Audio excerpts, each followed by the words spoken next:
So, Geoff, welcome to the Dorset podcast studio. Tell me about yourself, with how dealing with Parkinson's and everything like that. Yeah, it was about 6 years ago, Rory, that I was diagnosed with Parkinson. Luckily enough, I was able to use private health policy rather than wait for the NHS, which, as we know, is not ideal at the moment, especially with COVID and everything else. Yeah. So I was diagnosed quite quickly, Okay. literally within 6 weeks.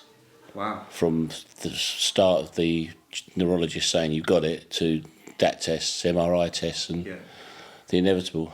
Oh wow. So what were the signs you first picked up on? The initial signs were quite simply lying on a sofa with your arm on your head and literally a tremor in your arm, and you'd think it was like a spasm. Yeah.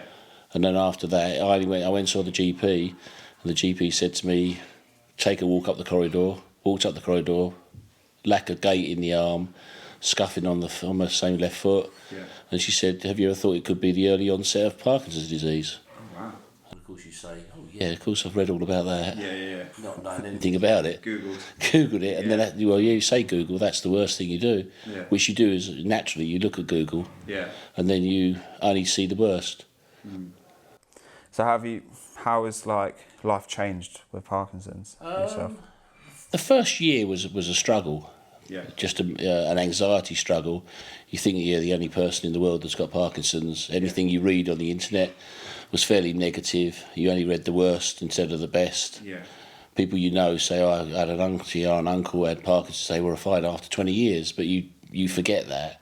Yeah. Because at the end of the day, you're only interested, quite selfishly, you're only interested in yourself. Yeah. But it took a year to get rid of that. Yeah.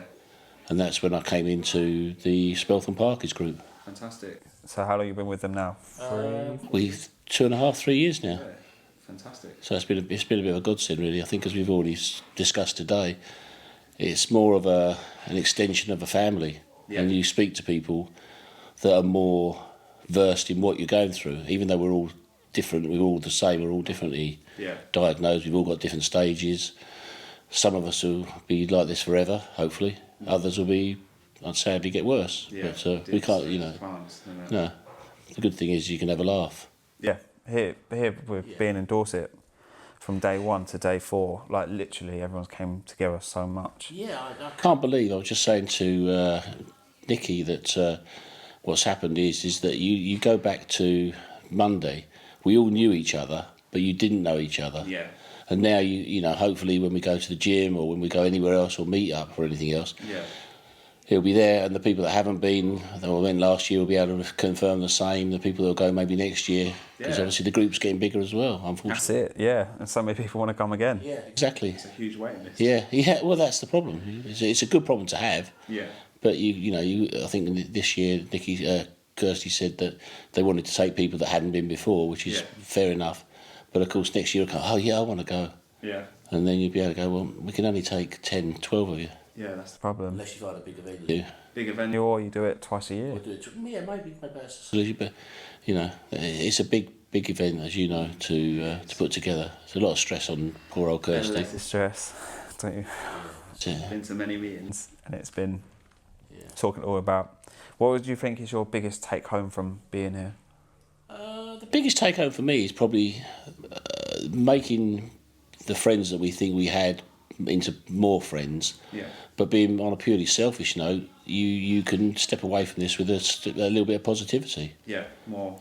As a guy, we're all quite, I can't be doing that, I don't want to be doing this, I'm too strong for that. But once you get over that, I suppose my daughter yesterday she said, how's it going? I said, well, you won't believe it, Christina, we were on the beach doing yoga and gym exercises. She said, bloody hell. But I would never, ever have done that. No, it's not in a million years. It's a mindset. Yeah.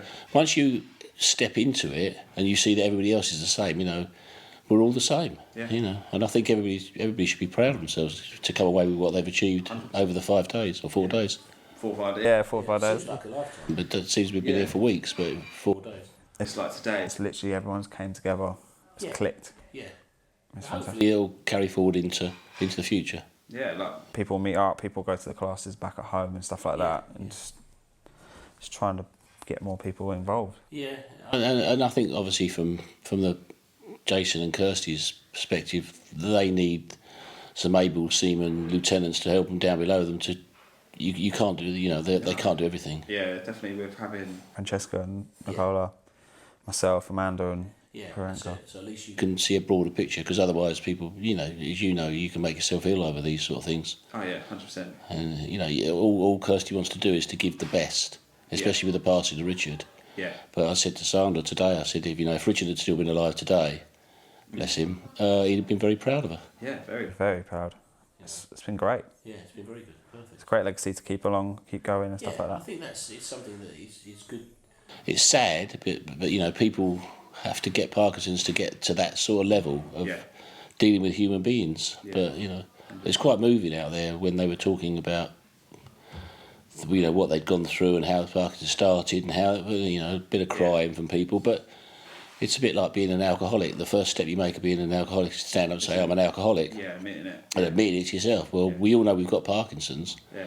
But at the end of the day, it's now understanding that there's people out there the same as you. Yeah. Albeit, but we've all got the same thoughts about it. That's it. It's just coming together as one. 100%. Well, thank you for coming on and let me interview you for a bit.